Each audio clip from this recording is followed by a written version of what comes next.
Hello, Internet! Welcome to Film Theory, looking for love in Alderaan places.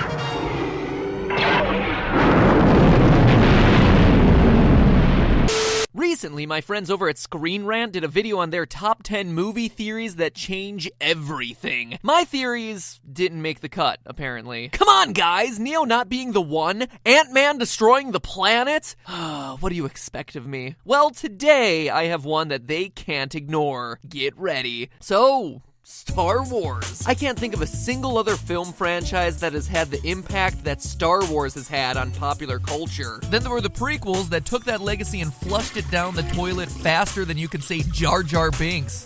Actually, don't say Jar Jar Binks. It makes everyone squirm. But now there's another, a new hope. Or, I guess, a new hope. Star Wars The Force Awakens. And with it, all the hype and speculation you could ask for. And as you loyal theorists know, where there's over an analysis to be had, follow it, we will. That wasn't even close to Yoda. That said, in all the excitement around each new trailer release, something the internet's noticed with The Force Awakens is actually what's not in them. Between all the nostalgic imagery, the stormtroopers and X-Wings, the lightsabers and Han Solo himself, something, or rather someone important, seems to have been completely omitted. Luke Skywalker, the original protagonist of the Star Wars franchise. Mark Hamill has definitely been cast in this movie. His return, along with Carrie Fisher and Harrison Ford's, was a huge selling point for this film early on. And yet, when pressed on the subject, director J.J. Abrams himself has said that Luke's absence from the marketing material for the film has been, quote, no accident. And Mark Hamill himself has said he's keeping a secret that, if revealed, would cost him a ton of money. I don't know about you, but to me it seems like something is clearly afoot. Obviously, this has set the internet ablaze with wild theories about the fate of the final Jedi and the plot of the new film, but today we're uncovering the truth before it airs in theaters. In an effort to save you your hard-earned popcorn dollars, I'm gonna go out on a limb and predict what you'll see when the movie finally gets released. The big secret is this: Luke Skywalker, our lovable hero and up-and-coming Jedi, will, in Episode 7, be seen to have joined the dark side. Seem like a stretch? It's not. Let's look at the facts. First, let's start with the lore that exists in the expanded universe. For those of you who aren't, what are Star Wars fans called? Like, what's the Star Wars equivalent of a Trekkie? A Warsian? A Star Warian? A war fan! A Star Warfan. Yeah, it's got a vague catchiness to it, I suppose. Anyway, the expanded universe covers the officially licensed material of Star Wars outside of the films, the Clone Wars, and Rebels. In one story from the universe, the comic Dark Empire, Emperor Palpatine's soul is reborn into a clone. Yeah, seriously. Who is successfully able to bring Luke under his control through the seduction of the dark side. Now, admittedly, Lucasfilms has said that the expanded universe is no longer canon, but the seed of an idea certainly existed. And honestly, we've only just begun. Because when you think about it, Luke was already headed down the road to the dark side in the original trilogy. I mean, what is the dark side? Well, it's the part of the Force that draws from shock of all shocks, darker emotions. You know, like fear, anger, hatred, aggression, all that good stuff. Basically, the emo Care Bears. It's often described as the quick and easy path, and Jedi usually had to train their entire lives to resist the seduction of the dark side, going as far as to live by a list of tenets that they called the Jedi Code. Basically, the code amounted to things like don't lie, don't murder, don't add bad CGI to your re-releases, etc. They even had a neat little mantra that summed up their order. Quote, there is no emotion, there is peace. There is no ignorance, there is knowledge. There is no passion, there is serenity. There is no chaos, there is harmony. There is no death, there is the Force. Man, the more you think about it, the more the Jedi sound like a cult. Even still, this code didn't stop several prominent Jedi from falling over to the dark side. The number that did so is countless in the expanded universe, but there are still numerous examples in still canonical material. Count Dooku left the Order to become the Sith Lord Darth Tyrannus. Obi-Wan's master Qui-Gon Jinn is also mentioned to have flirted with the dark side and often disagreed with the Jedi Council. Jedi Knights Barriss Offee and Pong Krell both fell to the dark side during the events of the Clone Wars cartoon cartoon, and of course, the most prominent fallen Jedi of all, Anakin Skywalker. During the production of the prequel trilogy, George Lucas himself explained that the Star Wars saga is, quote, like poetry, it rhymes. Qui-Gon mirrors Obi-Wan, Amidala mirrors Leia, and the clearest example of all,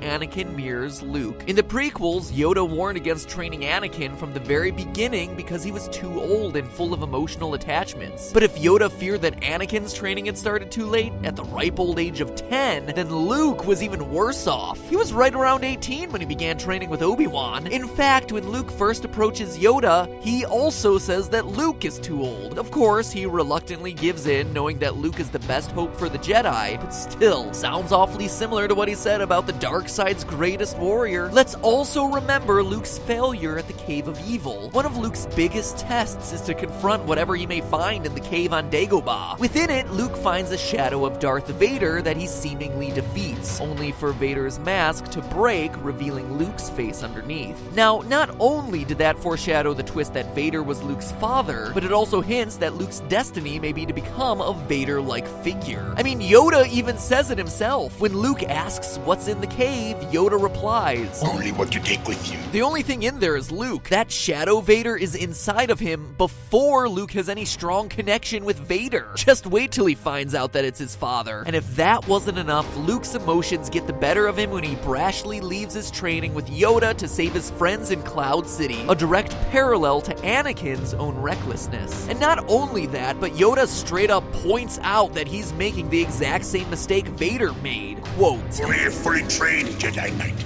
with the Force as his ally, will conquer Vader and his Emperor.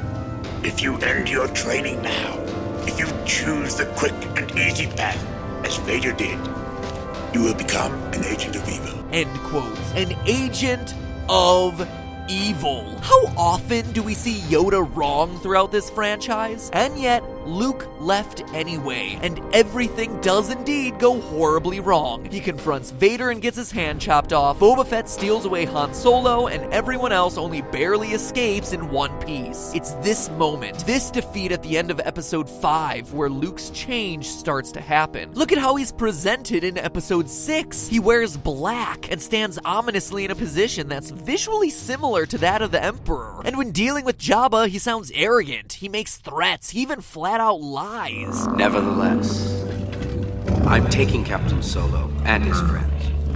You can either profit by this or be destroyed.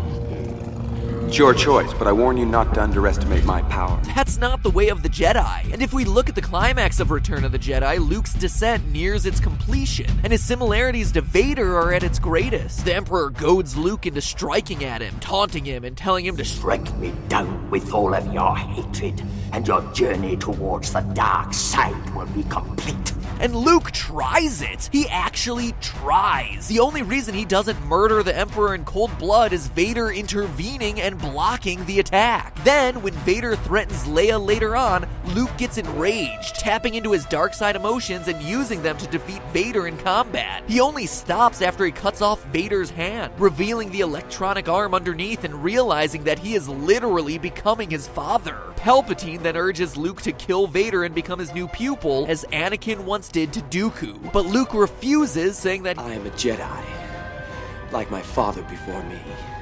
Now, you might think that this one little phrase means that Luke is taking a stand and choosing the light, but actions speak louder than words, and none of his actions up to this point have been that of a true Jedi. And look specifically at his choice of words. I am a Jedi, like my father before me.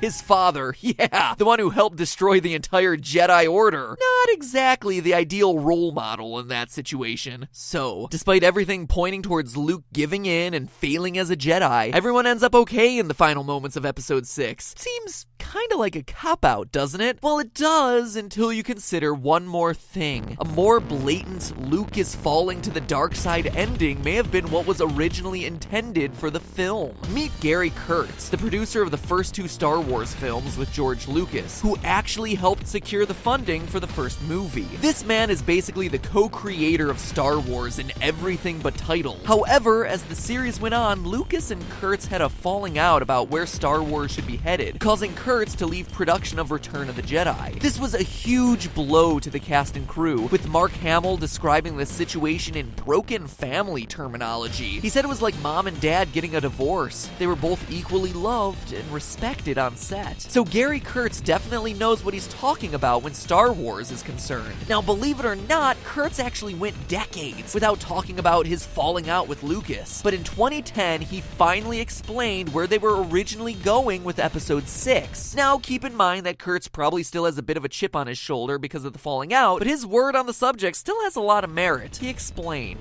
quote, "We had an outline and George changed everything in it. Instead of bittersweet and poignant, he wanted a euphoric ending where everyone was happy. The original idea was that they would recover the kidnapped Han Solo in the early part of the story, and that he would die in the middle part of the film in a raid on an Imperial base." The interview clarified the ending, stating, quote, "The discussed ending of the film that Kurtz favored presented the rebel forces in tatters, Leia grappling with her new duties as queen, and Luke walking off alone like Clint Eastwood in the spaghetti westerns," as Kurtz put it. This ending clearly isn't the one that happened. As Kurtz explains, it was because the toy business began to drive the Lucasfilm empire, and Lucas wanted a happier ending. That ending sounds very different from what we got, but a bittersweet ending with Luke walking alone into the sunset still doesn't mean he was going to turn himself to the dark side, right? Well, you should consider one more thing. Mark Hamill himself liked the idea. In an episode of the show Dinner for Five, Kevin Smith asked Hamill if he thought Luke Skywalker should have fallen to the dark side. I should have been the dude. I pitched that to George. No, as an actor, that would be more fun to play. I just thought that's the way it was going. From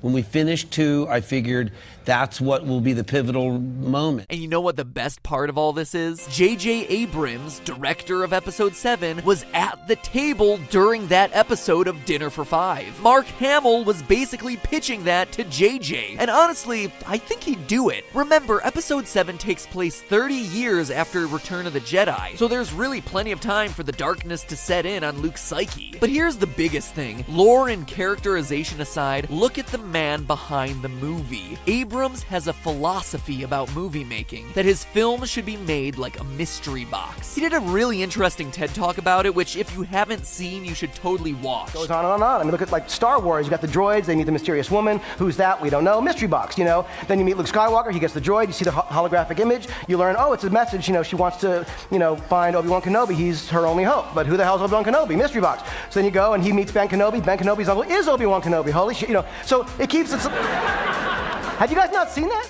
Basically, the gist of it is that he thinks films should be a surprise. You shouldn't know spoilers going in, and twists should be hidden until the release. An excellent example of this was his work with Star Trek Into Darkness. Everyone involved with production insisted that Benedict Cumberbatch wasn't playing Khan, going so far as to create fake leaks, have actors like Karl Urban accidentally reveal that Cumberbatch was playing a different villain, and film fake scenes with a different name for pre-release materials. If there is anyone who would appreciate this sort of twist, the idea that the hero we followed for 3 films has suddenly turned to the dark side, it's JJ I helped create Lost Abrams. But he's learned his lesson from Into Darkness, and has sealed this twist so completely in his mystery box that he isn't even giving us a glimpse of Luke before the film hits the silver screen. He doesn't even want to run the risk of any clues getting out, so that way Luke's tragic fall shocks the world on December 18th, as Yoda himself says, Once you start down the dark path, forever will it dominate your destiny. Luke started down that path in the movies, and Abrams is the type of director who would take that idea and run with it. Is Luke a fallen Jedi in The Force Awakens? Yes. I think so. But hey, that's just a theory. A film theory. At least until December 18th. By the way, while you're here, consider subscribing because we have more Star Wars theories up our sleeve in anticipation of the new movie. All aboard the hype train. Woo woo. And seriously, I joked about it before, but do take a minute to check out my friends over at Screen Rant and their video on the top 10 film theories that change everything. There's some fun ones in there, and none are ones that we've actually covered. So click right here and go check it out, then let me know which one you want to see me cover in a future episode. I'll be watching, taking note, and then adding it to my list of ones to cover in 2016. And finally, if you don't care about any of that other stuff, one last vote. Light side or dark side? Easy as that. Jedi Master or Sith Lord? Click on one to choose. We'll see which side ultimately wins.